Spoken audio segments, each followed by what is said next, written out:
Oui, bon, merci beaucoup pour la question. Vous me posez la question par rapport au discours du chef de l'État, Denis Akisangani, concernant la Constitution. Je ne voudrais pas dire entre modification ou changement de la Constitution, mais moi je parle tout simplement de la Constitution. D'emblée, vous devrez comprendre que la Constitution, c'est un livre ou soit la source même de toutes les lois. C'est-à-dire, toutes les lois de la République, tout tire ses sources dans cette Constitution. Or, nous avons un garant qui a été choisi par cette Constitution pour d'abord prêter serment à la Constitution, l'article 74.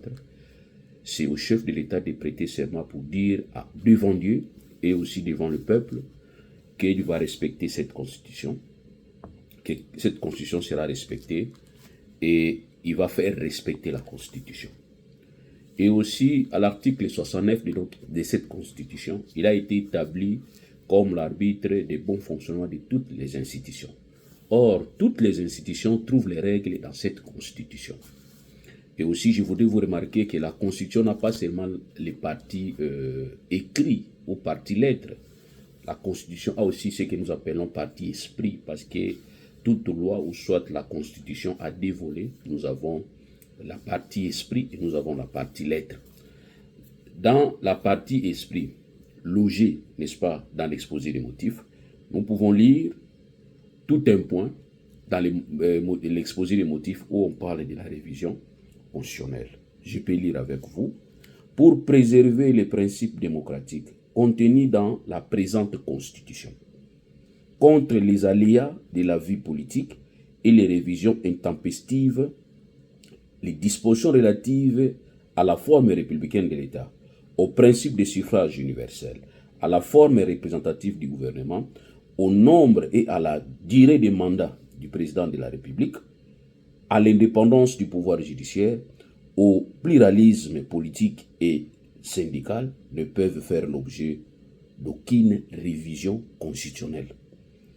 Telles sont les lignes maîtresses qui caractérisent la présente Constitution. Voilà les lignes maîtresses, c'est-à-dire les lignes maîtresses, les options, les grandes lignes, vous pouvez en trouver que dans l'exposé des motifs.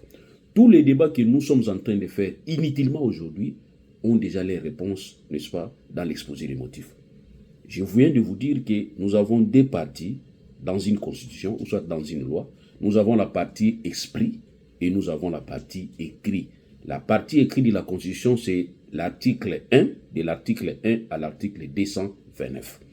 Par contre, l'esprit est logé dans l'exposé des motifs. C'est là où nous pouvons nous référer, n'est-ce pas, pour trouver la volonté du constituant. Le constituant va nous donner les points 4 dans l'exposé des motifs pour nous donner les matières dont nous ne pouvons pas faire une révision. Ça, on parle de la révision. Or, il y a une grande différence entre révision constitutionnelle et changement d'une constitution. J'ai cru entendre le chef de l'État au niveau de Kisangani parler du changement même de la Constitution. Mes frères, prenez la première page de la Constitution jusqu'à la dernière page de la Constitution. On ne parle pas du changement. Il n'y a aucun mot où on vous dit, ou soit un concept où on vous dit, voilà les points tels où on parle de changement de la Constitution. Par contre, dans cette Constitution, nous avons tout un chapitre qui parle de la révision constitutionnelle. Je dis bien tout un chapitre.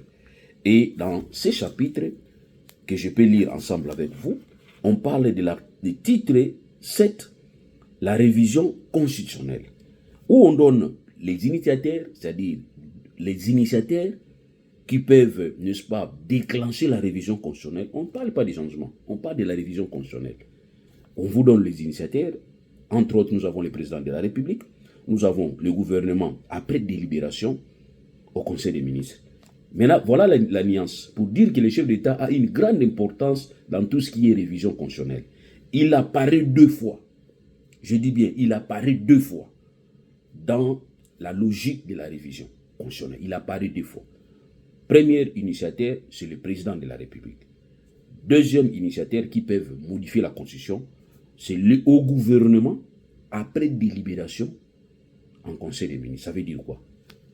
Nous avons actuellement l'esprit de la Constitution qui veut que les deux institutions, le président de la République et le gouvernement, doivent se mettre ensemble pour prendre de grandes décisions. Et ces grandes décisions ne peuvent être prises qu'au niveau du Conseil des ministres. Or, la seule autorité qui convoque le Conseil des ministres, c'est le président de la République. Ou soit il peut déléguer ses pouvoirs au Premier ministre. Donc, le président apparaît deux fois. Lui-même peut être initiateur pour modifier la Constitution. Lui aussi, en collaboration avec le gouvernement, en Conseil des ministres, peuvent, n'est-ce pas, aussi projeter de réviser la Constitution. Vous voyez? Donc, dans tout ça, vous allez vous rendre compte que la Constitution ne permet pas la modification des matières telles que vues au niveau de l'exposé des motifs. Ces matières ne peuvent pas faire l'objet de la modification. On parle de la modification, pas du changement. Et cette volonté de ne pas vouloir voir la modification de certaines matières va être renforcée au niveau de l'article 219. On dit aucune configuration, non, 220 plutôt, où on va vous dire la forme républicaine, les principes de suffrage universel. C'est renforcé, l'article 220. Et un peu plus haut, vous allez remarquer que on nous dit dans l'article 219, aucune modification ne peuvent intervenir pendant l'état de guerre, l'état d'urgence et l'état de siège. Mais quand nous vous demandons, nous vous demandons de supprimer cet état de siège. Nous vous avons demandé, évaluer, voyez dans la mesure du possible comment supprimer cet état de siège. Ça vous aurait donné peut-être la possibilité de voir dans la mesure du possible comment révisionner la Constitution. Mais vous avez maintenu cet état de siège au niveau de l'Est. Et nous vivons dans une période où il y a la guerre, où il n'y a pas la guerre. Donc, c'est-à-dire, on ne sait pas si nous sommes en guerre ou si nous ne sommes pas en guerre. Et vous avez même décrété l'état de siège. Mais cet état de siège, nous vous demandons, faites en sorte que cet état de siège, n'est-ce pas, soit écarté parce que nous avons évalué, nous sommes rendus compte que cet état d'exception au niveau de l'Est de la République nous coûte inutilement trop cher, il n'y a pas de résultat. Vous avez refusé. Mais aujourd'hui, vous allez commencer non seulement à parler de la révision, mais vous parlez du changement. Donc, vous allez remarquer qu'au niveau de nos amis de l'UDPS, au niveau de nos amis de l'Union sacrée, il y a une confusion. Il y a certains qui vous disent, non, ce n'est pas le changement, mais c'est plutôt une petite révision. Ou il y a d'autres qui vont vous dire, non, ce n'est pas la grande révision, mais c'est les petits changements.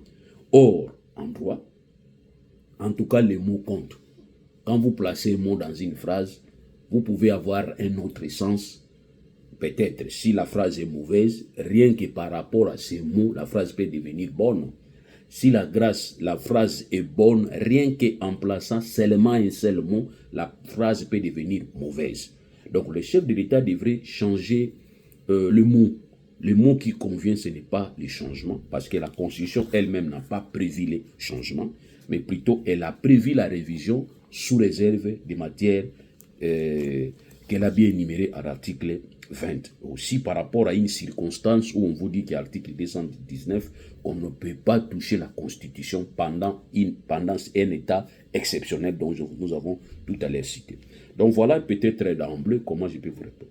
Mais moi je pense que même s'il y a lieu de modifier la Constitution, touchant peut-être certaines matières souples, parce qu'il y a une matière rigide qu'on ne peut pas toucher, notre Constitution a des caractères rigides et souples.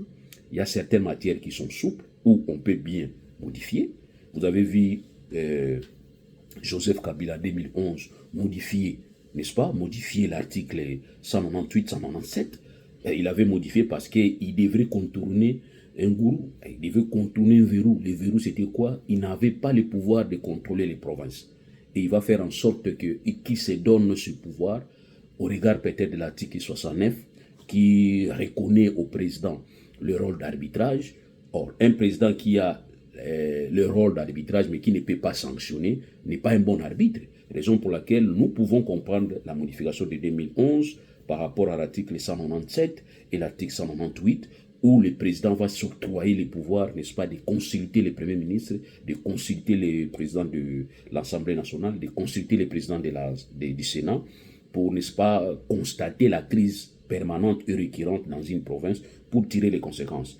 Il a des conséquences, le président a des conséquences, après consultation de toutes le corps, les présidents des corps, c'est-à-dire après consultation du Premier ministre, consultation du président de l'Assemblée, consultation du président du Sénat, le président de la République peut se permettre, au regard de l'article 197 et l'article 198, soit de relever de ses fonctions du gouverneur qui crée les problèmes, qui est même l'auteur de ces conflits, de cette crise. Il peut, n'est-ce pas, relever de ses fonctions. Ça, c'est la Constitution qui va reconnaître en 2011 le pouvoir au président de la République, ou peut-être carrément, si le président se rend compte qu'après vérification et consultation du Premier ministre, et le président de l'Assemblée nationale et le président du Sénat, il va se rendre compte que c'est plutôt l'Assemblée provinciale qui crée des problèmes. Il peut même dissoudre l'Assemblée provinciale. Voilà les pouvoirs que le président a. Mais vous allez vous rendre compte que depuis 2011 et jusqu'au jour d'aujourd'hui, il y a des provinces qui sont toujours en conflit. Nous avons vu dernièrement les provinces du Congo central, nous étions en conflit. Il y a même le procureur général près la Cour de cassation s'est intéressé à un dossier, mais dont je ne sais pas pourquoi est-ce qu'il s'est rebiffé. Nous ne savons pas, mais nous avons compris que c'est justement, ce sont des pressions politiques. Aujourd'hui, heureusement, vous parlez des états généraux de la justice. Moi, je pense que vous ne devez pas venir seulement condamner un groupe de gens comme des magistrats. Non, vous devez aussi vous poser vous-même des questions. Parce que c'était un magistrat qui avait demandé à ce qu'il puisse ouvrir les dossiers en ce qui concerne le Congo central. Il y a eu fraude, il y a tout ce qui s'est passé au niveau du Congo central. Mais les magistrats, les pauvres magistrats étaient bloqués. On doit se poser la question de savoir pourquoi il a été bloqué. Parce qu'il a déjà donné les documents pour demander à ce qu'il puisse enquêter, mais du moins il a été bloqué. Donc aujourd'hui, même si vous parlez de cet état général, pour moi, je ne crois pas ça. Je ne crois pas. C'est vraiment une nouvelle distraction. C'est une distraction. Et ce que je regrette, c'est que cette distraction provient du chef de l'État. C'est le chef de l'État lui-même qui crée les distractions. Il va, au lieu de parler de modification de la Constitution, il va parler même du changement de la Constitution. Donc ça, c'est vraiment un coup d'État organisé par le papa lui-même à la maison. C'est un papa qui va organiser lui-même les guet-apens dans sa maison, sa propre maison. C'est un papa qui va organiser lui-même les troubles dans sa propre maison. Au lieu de parler de la modification, le papa va vous dire qu'il faudrait changer la Constitution. Maintenant, quand nous posons la question, donnez-nous les sujets, donnez-nous les articles, on peut discuter, parce qu'il faut créer un cadre. Quand lui parle, il faudrait créer une commission qui va commencer à réfléchir. Cette commission va proposer la nouvelle constitution, ou bien cette commission va commencer à réfléchir. Mais attends, je salue aujourd'hui l'université de Kinshasa. J'ai appris concernant les embouteillages, l'université de Kinshasa va donner son point de vue, va donner ses recommandations. C'est comme ça. Il y a un monde scientifique en République du Congo. Vous sentez qu'il y a un blocage, consultez ce monde scientifique, qu'ils organisent les débats scientifiques. Là, on n'aura pas besoin de fanatiques qui aiment rester sous les arbres. On aura besoin des scientifiques. Alors des scientifiques avérés qui vont apporter la science. Et ça, c'est peut-être ces colloques, ou soit ces séances, les réunions vont peut-être se transmettre au monde entier. Comme ça, du moins, le monde va suivre nos scientifiques congolais qui vont commencer à réfléchir. Comme ça, nous saurons détecter les bourriques. Et non, nous saurons que celui-ci, bien qu'il a des diplômes, mais c'était médiocre.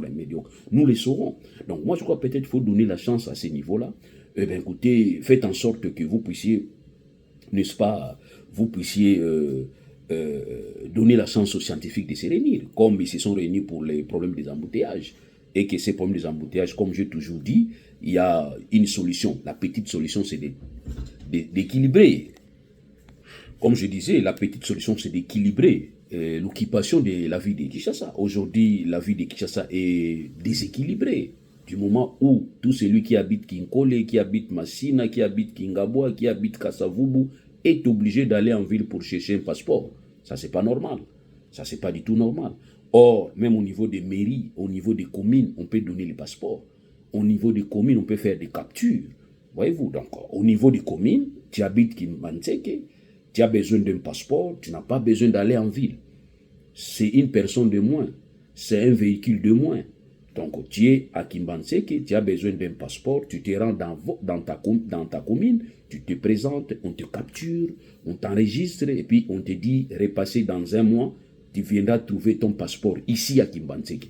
Moi, je pense que ça peut déjà nous aider. Parce qu'aujourd'hui, il y a tous les documents pour obtenir les documents officiels, il faut seulement se rendre à Gombe. Donc, nous avons tous un sens unique pour aller le matin C'est normal qu'il y ait des embouteillages. Et finalement, après-midi, nous sommes tous obligés d'y rentrer. Il y a des embouteillages. Donc, vous allez vous rendre compte que ça aussi, c'est un aspect à étudier. Et aussi, nous avons, n'est-ce pas, les grands marchés, nous avons les boutiques. Aujourd'hui, j'ai sali quand même la présence de certains Chinois qui vont vers les fonds ouvrir les boutiques. Vous devrez ouvrir les boutiques de manière à ce que le prix d'un poste téléviseur qui se vend à 10 $, je donne un exemple, à 10 $ à Gombe, et ces mêmes postes téléviseurs aussi peuvent se vendre à 10 $ à Kimbanseke. Vous allez remarquer, je n'ai pas le temps d'aller à Gombe, aller acheter un poste téléviseur à 10 $, pendant qu'à côté de moi, on les vend à 10 $. Vous voyez, tout ça, ça va nous aider à équilibrer l'embouteillage. Puisque l'embouteillage, il faut l'équilibrer. Et aussi voir dans la mesure du possible comment vous allez tenir compte de ce que nous appelons le transport multimodal. Les transports multimodaux, nous avons le véhicule, nous avons les trains, nous avons les bateaux. Voilà, c'est comme ici, nous sommes en France, nous sommes dans certains pays. Vous remarquez qu'il y a les trains, les gens préfèrent plus les trains. Je connais beaucoup des amis qui ont leur véhicule, mais pendant la semaine, ils n'ont pas besoin de véhicule parce qu'ils préfèrent plus utiliser les trains, les tramways, ils préfèrent plus utiliser les métros. Donc voilà pourquoi est-ce que nous devons réfléchir pour dire que pour trouver solution à l'embouteillage, on n'a pas besoin de grandes réunions, mais on a peut-être besoin de une simple volonté. Aussi, pour trouver solution même à la justice, moi je pense, à mon avis, on n'a pas besoin de plusieurs réunions, on n'a pas besoin des états généraux, on a seulement besoin de la volonté. Dites-moi, est-ce que c'est important de faire des états généraux pendant que la justice est intéressée à Nicolas Kazadi et finalement après c'est le procureur qui va dire que Nicolas Kazadi est innocent. Par contre, les complices qu'on poursuit pour Nicolas Kazadi, il y a un qui est relaxé, il y a l'autre qui est toujours emprisonné. Le dossier est en train de passer. Donc ça dit, dans tout ça, Nicolas Kazadi est déjà innocenté. Or, il pouvait peut-être l'être devant un tribunal. Le procureur de la République n'est pas un tribunal. C'est la partie poursuivante. C'est étonnant que la partie poursuivante se rebiffe pour dire que Nicolas est disculpé, c'est-à-dire il est innocenté. Là, on se pose des questions. Qu'est-ce qui se passe?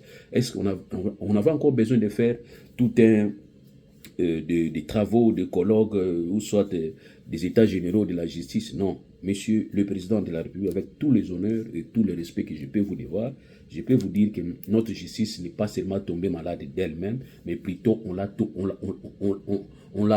envoûtée. Donc notre justice a été envoûtée. Et notre justice, c'est comme un mari qui apporte le VIH à sa femme qui est à la maison. Donc notre justice pouvait être considérée comme une femme fidèle, mais dont son mari se prostitue, ou soit se comporte très mal dehors de la maison, dehors du foyer, et il va ramener la maladie à la dame. Donc c'est ça notre justice. La justice, au départ, peut-être n'était pas malade, c'est les autorités, c'est les politiciens qui viennent vous enfiler le VIH pour dire qu'aujourd'hui qu'elle est malade. Donc la justice ne peut pas être malade d'elle-même, elle a été rendue malade par vos décisions, c'est par vos pressions, par vos intimidations, menaces, par vos concussions plutôt, par vos corruptions, par vos trafics d'influence, politisation en transe. La justice est devenue comme un instrument des politiciens pour régler les comptes. Voilà, aujourd'hui, certains sont en difficulté. C'est parce que c'est la justice qui les recherche, c'est cette même justice qui est malade, que les politiciens utilisent contre leurs adversaires politiques. Voilà la maladie de la justice. Et aussi aujourd'hui, la justice est tellement malade, elle est souffrante. Pourquoi? Parce qu'elle ne sait plus jouer son rôle. Or, ici, vous allez remarquer que on insiste sur l'indépendance du pouvoir judiciaire. L'indépendance du pouvoir judiciaire, ça n'existe pas. Le parquet aujourd'hui, et d'ailleurs, je félicite aujourd'hui, je vois le parquet un peu en discordance avec les ministres de la Justice. Je vois peut-être c'est ce qui avait fait qu'on puisse aujourd'hui précipiter les travaux des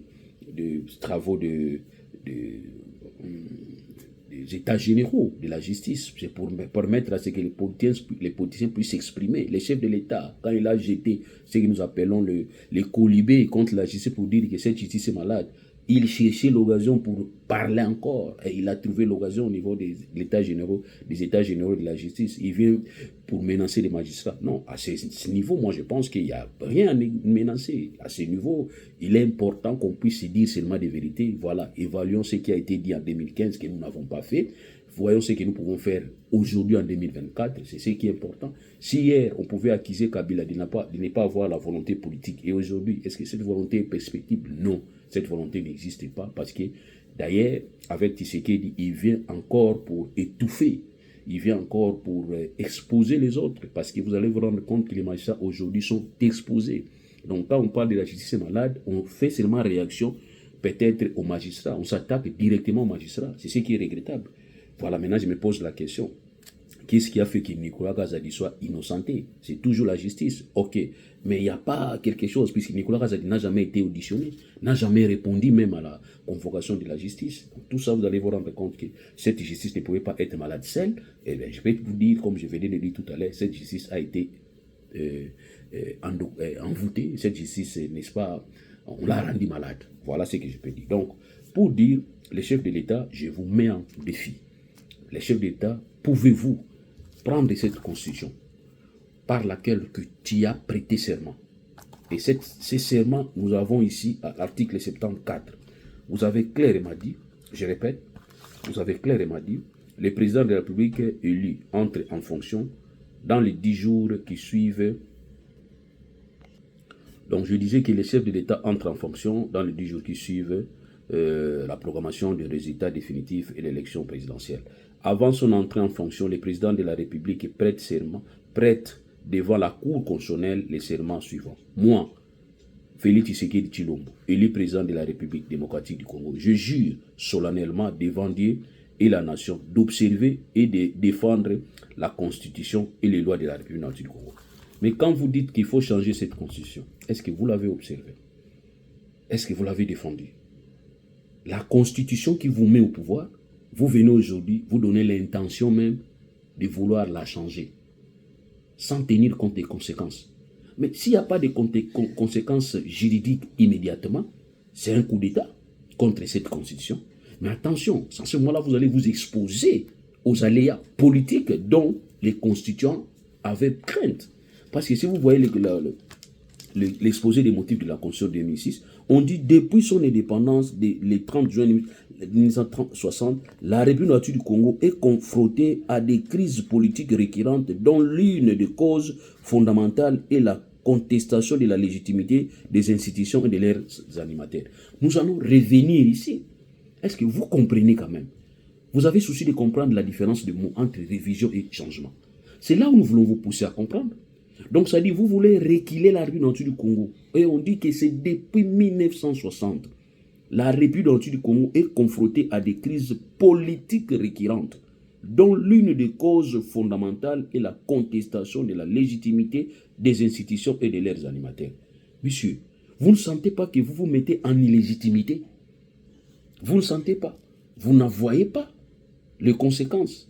Donc aujourd'hui, au lieu de parler de la modification, donc vous voulez vous-même faire reculer la République du Congo. Et pourtant, nous sommes vraiment avancés. Hier, il y avait contestation de légitimité. Personne ne croyait aux animateurs. Personne ne croyait aux institutions. Il y avait dédoublement des institutions, rappelez-vous, avec Mobutu et la conférence nationale souveraine. Il y avait dédoublement. Il y avait crise au niveau des institutions où les premiers ministres et les présidents de la République devraient même aller même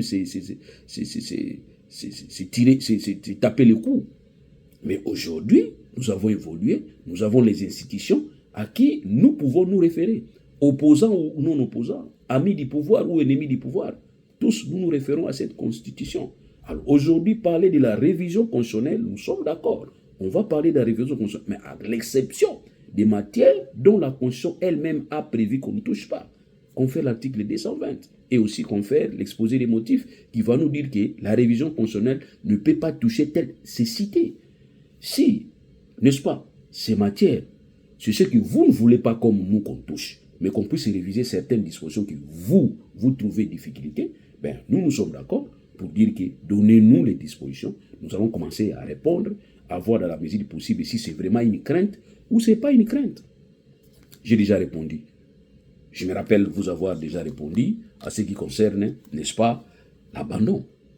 À ce qui concerne l'abandon. L'abandon, c'est un acte volontaire. On ne vous force pas. Abandon de la souveraineté, abandon partiel de la souveraineté, c'est un acte volontaire. On ne vous force pas. C'est dans le cadre des traités.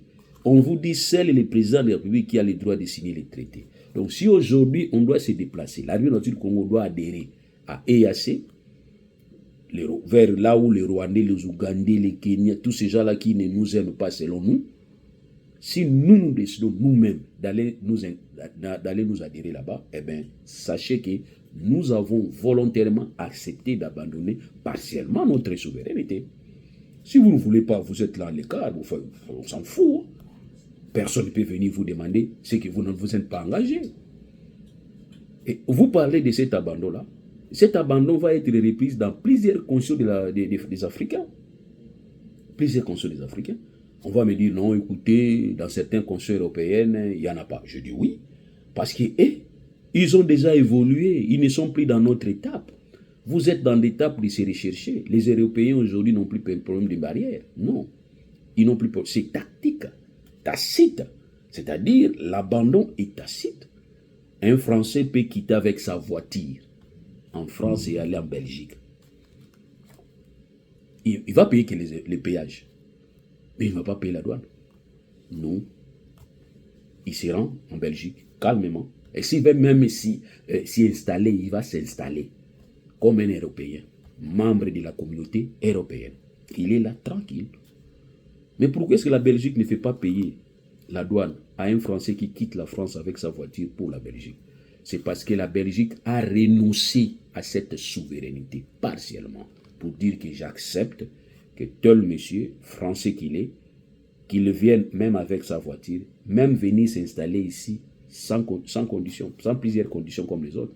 Mais par contre, quand un monsieur qui n'est pas membre de l'Union européenne va se déplacer, ben monsieur, tu dois payer les frais, tu dois payer les frais douaniers, tu dois payer. Ouais, tu dois payer. Il faut chercher un visa pour entrer en France si tu es africain. Mais tu n'as pas besoin de visa pour entrer en France si tu es belge. Ça, c'est une façon de vous dire qu'à ce point-là, ils ont abandonné partiellement cette condition. Qu'est-ce que vous ne comprenez pas? Vous avez des difficultés de comprendre alors. On vous fasse comprendre. Si vous sentez que vous avez un problème, on peut vous aider. Vous parlez de crise qui existait entre les provinces. Mais je viens de vous dire tout à l'heure, on a donné le pouvoir au chef de l'État. La révision de 2011, l'article 197-198 va renforcer le pouvoir du chef de l'État. Mais malheureusement, aucun chef de l'État, Kabila et Tshisekedi, personne ne s'en est servi. Cette disposition. Non, personne. Or, nous avons vu des crises dans certaines provinces. Donc, vous n'avez pas eu volonté de résoudre ces crises. Or, vous avez eu le pouvoir de le faire. Aujourd'hui, vous allez maintenant vous dire que voilà notre crainte. Mais nous vous disons, c'est une crainte qui n'est pas fondée. Vous avez le pouvoir. Donc, aujourd'hui, je mets à défi tous les gouverneurs. Tous ces gouverneurs qui vont s'aventurer pour dire que je vais gérer la province comme je vais. Écoutez, le chef d'État te regarde. Il peut utiliser l'article 197 et 198. Voilà, 197 pour les assemblées provinciales, vous dissoudre. L'article 197 donne ce pouvoir et l'article 198 aussi relever de ses fonctions tout gouverneur qui va, n'est-ce pas, créer des crises. Alors je ne vois pas pourquoi vous allez commencer à craindre. Vous craignez quoi? Non, écoutez, le chef de l'État n'a que 3 ans et demi, 4 ans. Mais aux États-Unis, c'est 4 ans. Si vous sentez que dans les 4 ans, vous n'aurez pas le temps de finir ce que vous avez commencé, vous avez un parti politique. Aujourd'hui, ce sont les républicains qui reviennent. Ben écoutez, les républicains maintenant vont faire tout en sorte de conserver le pouvoir parce qu'après ces mandats de Trump, il ne va plus se représenter. Là-bas, c'est 2 fois, c'est fini. Donc, il appartient maintenant aux républicains de s'organiser pour conserver ses pouvoirs. C'est dans cet esprit-là, on va vous dire que les partis politiques, le but, c'est de conserver le pouvoir le plus longtemps. Ce n'est pas un individu, mais c'est les membres de ces partis politiques. Dès lors qu'on limite les mandats pour une personne, on ne limite pas les mandats pour les partis politiques. Les partis politiques, vous pouvez rester parti au pouvoir jusqu'à ce que Jésus-Christ va revenir. Tant mieux. Mais un individu, non. Au niveau de l'IDPS, il y a quand même des cadres. Félix Tshisekedi, c'est son dernier mandat. Si aujourd'hui Félix Tshisekedi, le mandat fini, préparez-vous. Il y a Gilles Monnier qui est là. Il peut devenir président de la République à travers l'IDPS. Voilà. Il y a Kabouya aussi qui est là. Il y a Deyo, Deyo, ils sont là. Peter Kazadi, tous sont là. Voilà.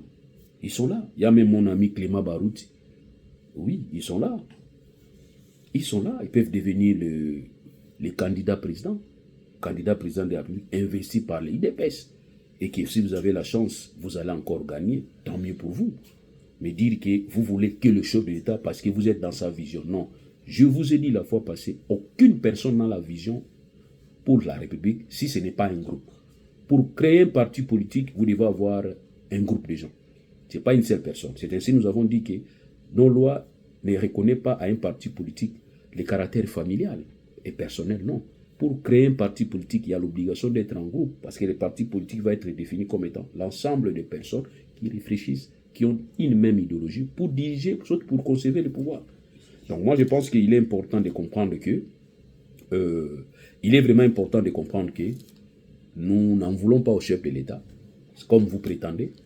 Et justement, c'est la journée pour laquelle nous avons subi les intolérances, nous avons été menacés inutilement, menacés contre nos intégrités physiques, et nous promettant même la mort. Je ne sais pas si vous n'allez pas mourir vous.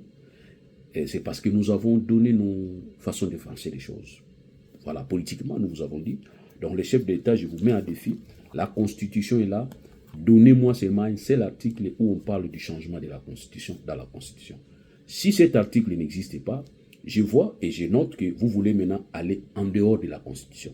Eh bien, si vous allez en dehors de la Constitution, c'est comme j'ai dit la fois passée, vous donnerez à tout le monde l'occasion, n'est-ce pas, de se comporter face à vous comme un adversaire politique. Non. Mais vous allez donner la possibilité qu'on vous voit comme un rebelle. Donc, on va commencer à vous regarder comme un rebelle. Pourquoi? Parce que vous êtes rebellé de la Constitution qui vous a placé. On ne peut pas se rebeller, l'arbre, c'est-à-dire la branche qui te tient, vous devez la couper. Non, c'est une grosse erreur. Raison pour laquelle nous vous demandons de revenir à la raison. Donnez-nous les articles qui vous dérangent. On va essayer de débattre. Mais de grâce, ne touchons pas les matières traitées dans l'article 220. Ne touchons pas. Et aussi, il faut être clair. Donnez les vraies phrases. Donnez les vrais mots. Le mot, c'est quoi? La révision ou le changement. Si vous parlez de la révision, il y a une exception dans ça. On ne peut pas réviser les matières telles qu'énoncées dans l'article 220. Et aussi, les temps. On ne peut pas réviser la Constitution pendant que nous sommes dans un état d'exception. Nous sommes dans un état d'exception. À l'Est, nous avons la guerre, bien que vous ne voulez pas reconnaître qu'il y a la guerre. Mais vous reconnaissez du moins que nous sommes agressés. Oui, c'est ce qu'on appelle la guerre. Parce que vous, il faut aller vous expliquer les mots calmement et peut-être traduire en lingala, en lingala, qui Congo soit même à Chiluba, surtout en Chiluba, pour vous comprendre, pour vous faire comprendre facilement. Vous êtes des gens qui comprennent facilement, mais il faut beaucoup d'explications. Donc, nous vous donnons les explications pour dire qu'il y a une grande différence entre la révision constitutionnelle et les changements de la Constitution. Quand vous révisez la Constitution, c'est la loi qui prévoit. C'est la loi qui prévoit. En prévoyant, on va donner les limites. L'exception, c'est qu'on ne peut pas toucher tel article et telle matière. Et deuxième exception, on ne peut pas toucher, faire la révision à un temps où l'État vit dans un état d'exception. On ne peut pas toucher. Mais du moins, on peut réviser. Dans ce qui concerne les changements, j'ai ici la Constitution. Nulle part, de l'article 1 à l'article 229, je ne vois pas là où cette Constitution a prévu qu'on la change. Qu'on la change parce qu'elle bloque. Moi, je pense que je suis très content que cette Constitution, comme le professeur Mbata et le professeur Isambo avaient dit, c'est la meilleure. Pourquoi? Je me suis rendu compte que cette Constitution a bloqué un régime qui voulait se verser, ou soit qui voulait se verser dans la dérive dictatoriale. Donc, on se rend compte que la Constitution a marché. Les mécanismes tels que placés par cette Constitution a produit les fruits. Parce que vous vous rendez compte que tout un parti politique qui a lutté pour la démocratie, aujourd'hui, va se dire que non, cette Constitution me bloque. Cette Constitution nous bloque. Maintenant, quand on vous pose la question, quel article, vous ne nous dites pas. C'est là où nous inquiétons. Quand on vous pose des questions, vous allez commencer à nous dire, non, abandonnez, abandonnez. D'après vous, abandonner, c'est permettre aux Rwandais de venir occuper la RDC, que nous puissions maintenant quitter la RDC et devenir des apatrides. Non, nous avons démontré. Et même un qui va dire, non, vulnérabilité, un professeur de surcroît. J'ai vu les professeurs, j'ai regretté. Le professeur va parler de la minorité, de la vulnérabilité d'une ethnie. Et il fait directement allusion au Banyamulenge. Mais nous avons répondu, c'est Tshisekedi qui avait dit que les Banyamulenge sont des Congolais. Ce n'est pas nous. Nous avons continué à dire que les Banyamulenge sont nos frères africains. Mais ce ne sont pas nos frères congolais, parce qu'ils ne sont pas congolais. Et ils le savent. Ils le savent très bien que ce sont nos frères africains. Et vivant peut-être côte à côte. C'est la frontière qui nous sépare. Nous, c'est ce que nous disons. Nous n'avons jamais dit que les Banyamulenge sont nos frères. La personne qui a dit, c'est le chef de l'État, Félix Tshisekedi. C'est lui qui avait dit que les Banyamulenge seraient nos frères. Mais nous lui avons répondu non. Les Banyamulenge ne sont pas nos frères congolais. Mais par contre, c'est nos frères africains. Et c'est là où on va nous dire non. Dans le cadre de l'abandon, on peut peut-être demander à ce que nous puissions leur donner. Non. Les Banyamulenge, dès lors que vous serez en République du Congo, vous serez protégés par la Convention de Genève de 1951 qui reconnaît les droits d'asile aux étrangers qui fuient leur pays. Comme moi, je suis ici par rapport à la Convention de Vienne de 51. Je ne peux pas me réclamer être français. Je ne suis pas français. Non, je ne suis pas français. Je suis congolais, africain. Je me retrouve ici parce que je suis persécuté chez moi. Raison pour laquelle j'ai préféré venir ici. Et je ne peux pas dire que non, il faut me trouver un espace. Non. Je me mets à leur disposition. C'est eux de m'orienter pour dire que voilà comment est-ce que nous traitons les asilés politiques. Voilà comment est-ce que nous traitons les migrants. Voilà. Je me mets à leur disposition. En tout cas, c'est ça. Peut-être je vais encore parler de cette différence parce que la fois passée, j'ai parlé d'une amalgame qui arrive quand on parle des immigrants clandestins et des asilés politiques. Non. Donc, il y a une grande différence. Voilà, il y a une grande différence. Mais du moins, j'en parlerai une fois que j'aurai peut-être le temps. Mais dans un premier temps, je vous dis que les Banyamulenge, ce sont nos frères africains. Ce ne sont pas nos frères congolais. L'article dont vous faites allusion, l'article 217, comment 217, je crois, cet article dont vous faites allusion, si ce sont ces articles-là qui vous dérangent, on peut toujours négocier, parler et vous rassurer. Vous rassurer. On peut toujours vous rassurer et vous dire que n'ayez pas crainte. Quand vous parlez de protection de la minorité, protection des ethnies vulnérables, que je vous explique. On parle des ethnies de la République du Congo. On ne parle pas des ethnies du monde entier, non. La République du Congo ne peut pas se prétendre dire que je suis là pour protéger toutes les ethnies du monde, non. Même si toutes les ethnies du monde seraient vulnérables dans un coin, la République du Congo ne va pas se taper la poitrine pour dire que je vais les protéger, non. La République du Congo doit protéger la minorité de ses ethnies. Dans nos ethnies, nous avons des minorités ethniques. Or, certaines minorités vont se caractériser par l'espace. Je donne un exemple. Moi, je suis Mukongo. Je suis Mukongo. Avec ma famille, avec les membres de ma famille, nous nous référons à l'article 30 pour aller nous installer. L'article 30 est clair. L'article 30. Parce que j'ai dit que vous, avec vous, il faut commencer à lire la Constitution. Mais ma crainte, c'est que même si je lis la Constitution, quand vous voulez déjà la changer, il y a même des gens qui disent que c'est torchon. On commence à appeler la Constitution torchon.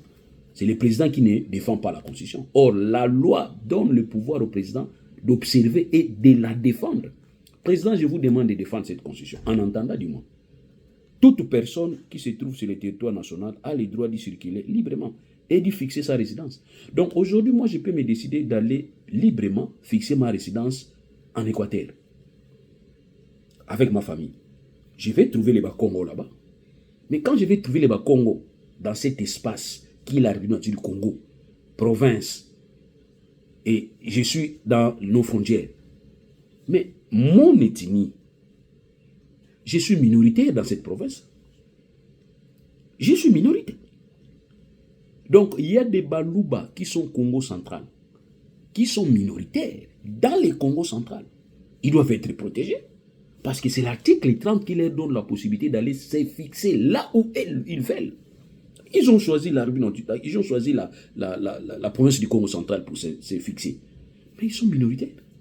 Quand ils seront minoritaires là-bas, c'est là maintenant on demande de les protéger. Vulnérabilité. Il y a des ethnies vulnérables. Je prends aujourd'hui l'exemple des Héma et les Lendou. Il suffit qu'un Lema se retrouve dans les camps de Lendou. Mais il est vulnérable. Celui-là, quand il vous appelle, il faut venir en rescousse. Parce qu'il est dans une zone, il y a il est vulnérable dans cette zone. Il est mal aimé. C'est lui-là, il est vulnérable. Mais quand un Tutsi, Chamoulengi, vient de Rwanda, veut venir s'installer en ville du Congo, s'il est vulnérable, on va les protéger sur base de la Convention de Vienne. Pas sur base de cette constitution. Non, sur base de la Convention de Vienne. Or, comme notre constitution reconnaît aussi les droits d'asile, nous allons l'accorder les droits d'asile. Article 33. Le droit d'asile est reconnu. Donc, un Munyamulenge qui quitte Rwanda pour venir s'installer au du Congo, il est vulnérable, oui. Mais il faudrait qu'il soit protégé au regard de la Convention de Vienne. Non le protéger par rapport à cette constitution, par rapport à cette logique qui veut qu'on puisse protéger un vulnérable Congolais qui va se retrouver dans un milieu où sa tribu, où son ethnie n'est pas aimée. C'est différent, professeur. Vous nous avez enseigné, attention, mais nous faisons nous-mêmes des recherches aujourd'hui. Hein. Donc cette vulnérabilité, cette minorité ne s'explique pas pour les cas des Rwandais. Et en plus, parlons des Rwandais. Vous ne savez pas qu'il y a des tribus divisées. Je donne mon exemple. Moi, je suis Mwoyo, de Mwanda. Mais il y a aussi mon ethnie là, Baoyo. Mais il y a aussi des ethnies Woyo qui se retrouvent vers Kabinda. Il y a des ethnies Woyo qui se retrouvent à Brazzaville. Il y a des ethnies Woyo. Je vous parle de Woyo pour vous identifier avec mon ethnie, à moi qui y a du Congo. Il y a des Vili qui sont vers les Gabon, Brazzaville. Il y a des Kabindés qui sont à Kabinda. Il y a des Baoyo qui sont... Mais moi, je suis Mwoyo. Tout ce qui se passe à Kabinda, moi, je m'en fous. Ce n'est pas mon pays.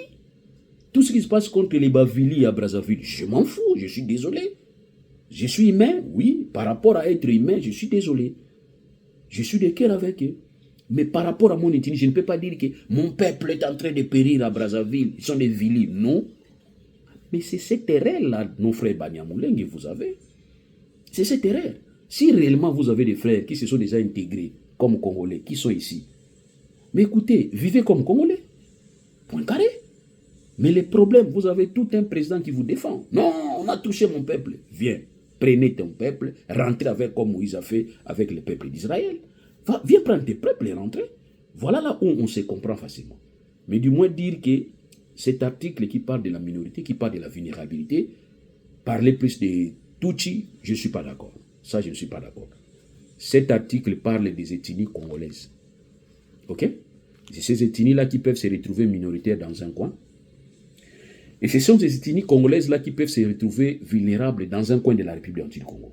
Par contre, si ces ethnies sortent de la République du Congo pour se retrouver en dehors de la frontière, ils sont protégés par la Convention de Vienne et non par cette constitution de la République du Congo. Non, je suis désolé.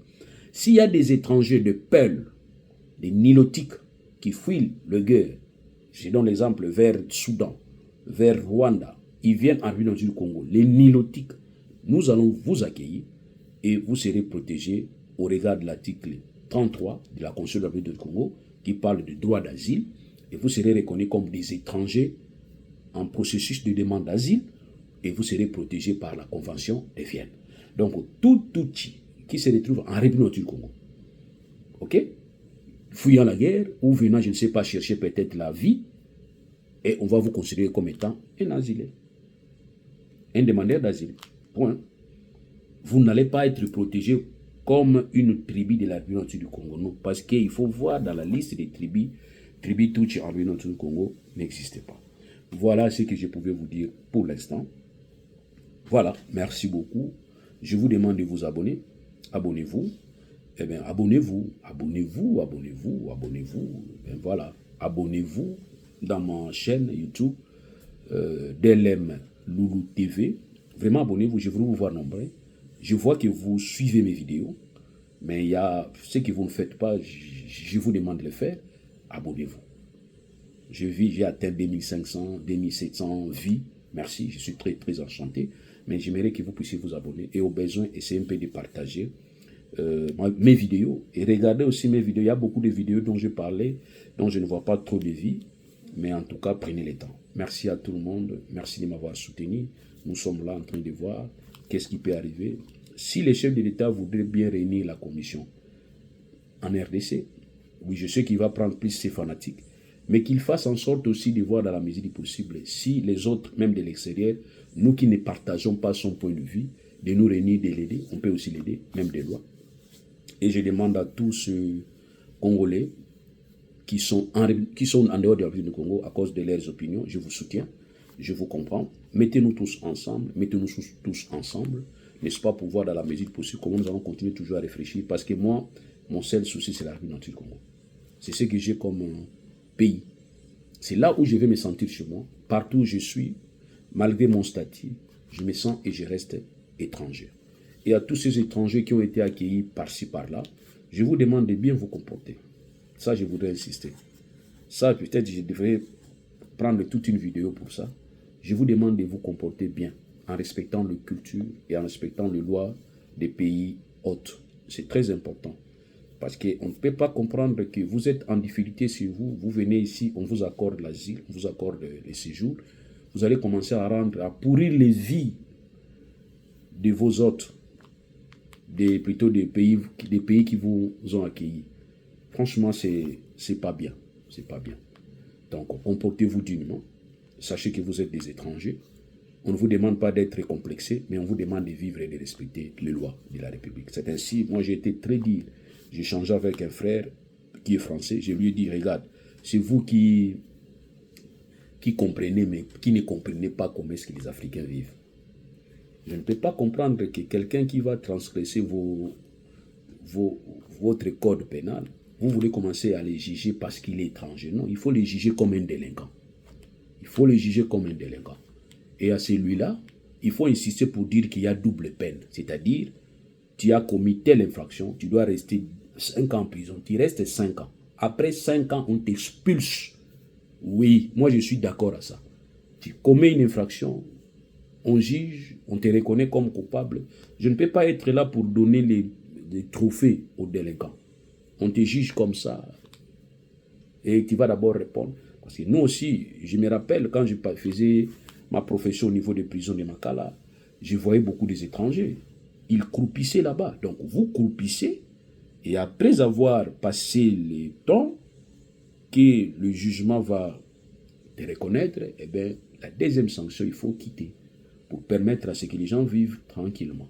Parce que nous, aujourd'hui, je vous dis qu'avec nos peaux seulement, avec notre statut des étrangers, quand un étranger fout la merde quelque part, on va commencer à identifier tout le monde. Or, nous autres, nous ne voulons pas ça. C'est ainsi, je suis pour ceux qui pensent que quand un étranger, vous vous comportez mal dans un pays, vous devrez répondre par rapport aux lois de la pays et aux besoins de donner un bonus de rentrée, pour que tu ailles là-bas vivre ta criminalité, ta délinquance patentée. Merci. Et puis, c'est comme ça il faut vivre. Hein. Comme on dit toujours, la loi est dire, mais c'est la loi.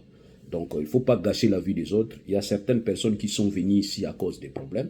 Mais vous, quand vous venez ici chercher la vie, eh bien, il faut savoir se comporter. Voilà. Je ne suis pas orgueilleux, mais je le dis carrément. Il y a beaucoup qui sont venus ici, c'est parce qu'ils sont inquiétés chez eux. Raison pour laquelle ils sont là. Merci.